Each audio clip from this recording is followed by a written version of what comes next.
Buat yang masih bertanya-tanya, akan gue kasih tahu cara kirim cerita.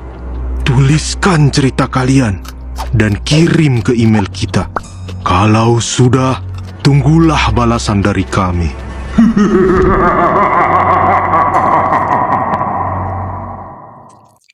Peringatan, animasi ini dibuat dengan tujuan sharing pengalaman pribadi sang pengirim cerita.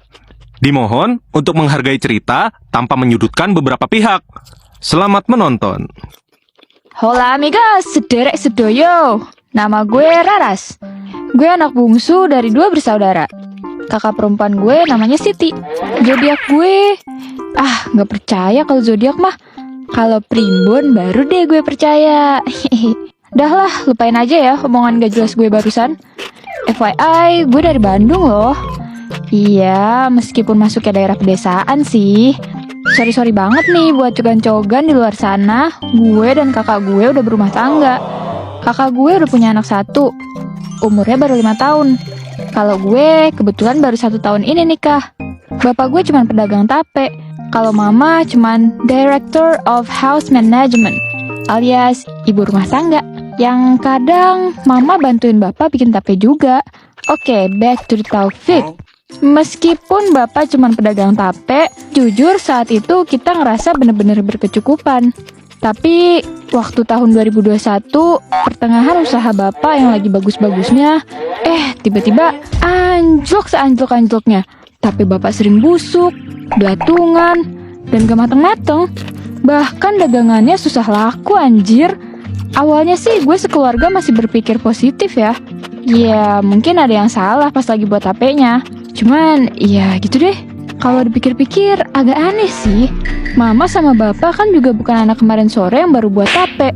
Alias udah puluhan tahun menggeluti bisnis tape ini. Jadi kayak ada yang ganjel gitu rasanya. Akhirnya segala upaya udah kita coba.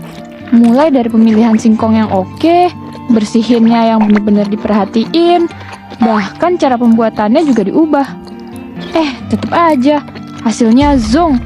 Alias ya busuk, ya belatungan. Gak kerasa waktu udah berganti. Waktu itu tahun 2022. Usaha tape keluarga kita belum juga membaik. Dan di tahun itu juga kita sekeluarga mulai ngerasain hal-hal yang janggal. Misalnya sering nyium bau kemenyan, padahal gak pernah bakar, apalagi punya. Bahkan bau bangkai hewan suka tiba-tiba sereng lewat hidung. Mana baunya nusuk. Pernah juga pas malam-malam waktu gue lagi asik ngedrakor, tiba-tiba dengar suara tangisan bayi anjir. Waktu itu pernah juga kedengeran suara ngorok dari belakang rumah. Dan ini beda suara ngoroknya sama bapak gue. Randomnya lagi nih, pernah hewan-hewan aneh masuk rumah. Kayak ular, kodok, bunglon, cicak, dan semut berbondong-bondong masuk rumah. Kayak jadi sarang mereka dah pokoknya saking banyaknya. Buset, dikira gue detektif Ace Ventura kali ya. Naasnya, keluarga gue terlilit hutang karena terpaksa minjem uang buat modal. Sampai akhirnya kita mutusin buat konsul ke ustadz tentang masalah yang lagi keluarga gue hadapin. Ternyata katanya ada yang ngirimin Gunawan. Maksudnya guna-guna? Iya, guna-guna dikirimin sama orang jahat biar usaha bokap gue tuh hancur. Kalau kata ustadz gue sih, katanya si kutu kupret ini iri sama usaha bokap gue. Tapi gue kok malah pengen ketawa ya. Apa sih yang diiriin dari kita? Keluarga gue aja gak punya apa-apa, kecuali family. Gak bergelimang harta juga. Tapi akhirnya gue sekeluarga diruqyah, terus rumah gue juga dibersihin. Alhamdulillah ya ada kemajuan, meskipun kadang masih busuk.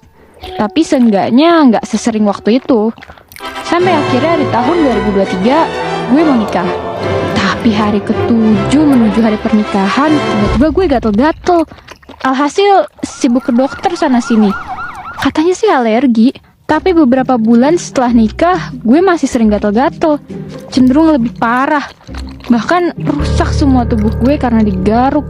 Luka gatelnya semua jadi pada lecet. Kadang ada yang malah bernanah dan itu susah banget keringnya.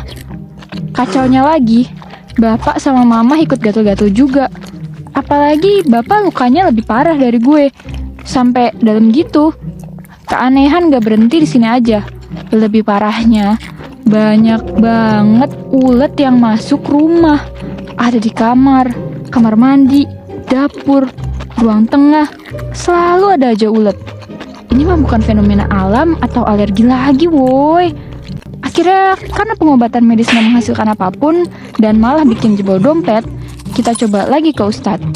Singkat cerita, rumah gue udah dipagar gaib waktu itu. Jadi kalau orang jahat ngirim lagi, itu bakalan mental.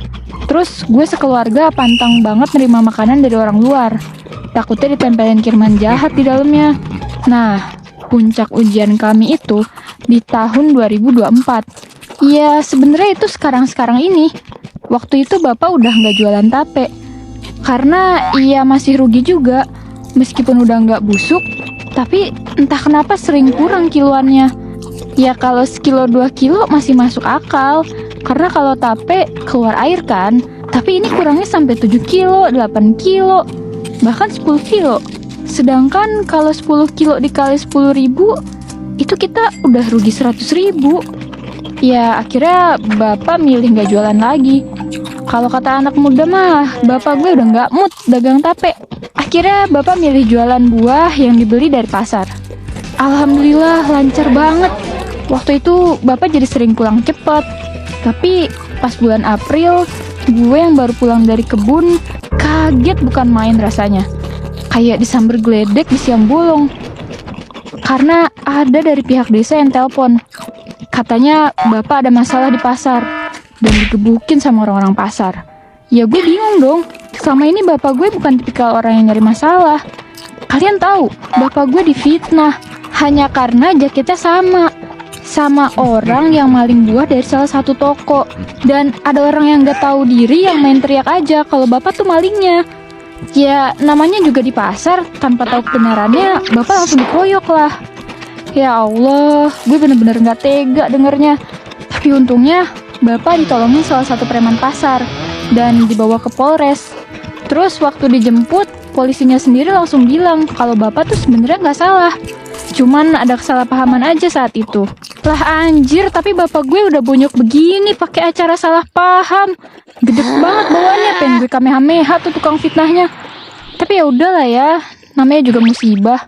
Hari sial nggak ada di kalender. Alhasil bapak kehilangan pekerjaan lagi. Sebenarnya bapak itu serba bisa dan gigih loh. Selain dagang tape, sebenarnya dia itu bisa sol sepatu, benerin listrik, benerin alat-alat elektronik, bahkan bikin rumah. Tapi entahlah, semuanya mendadak sepi sejak dagangan tape sering busuk. Dan puncaknya, bapak kehilangan pekerjaan. Suami gue juga keluar dari kerjaannya. Ya, yang jelas kita jadi gak ada pemasukan waktu itu. Apalagi gue juga gak kerja. Usaha buat masukin beberapa lamaran pun gak ada yang keterima. Nihil semuanya. Tapi untungnya bapak sama suami gue itu pekerja keras. Mereka tetap kerja apa aja, asal ada pemasukan.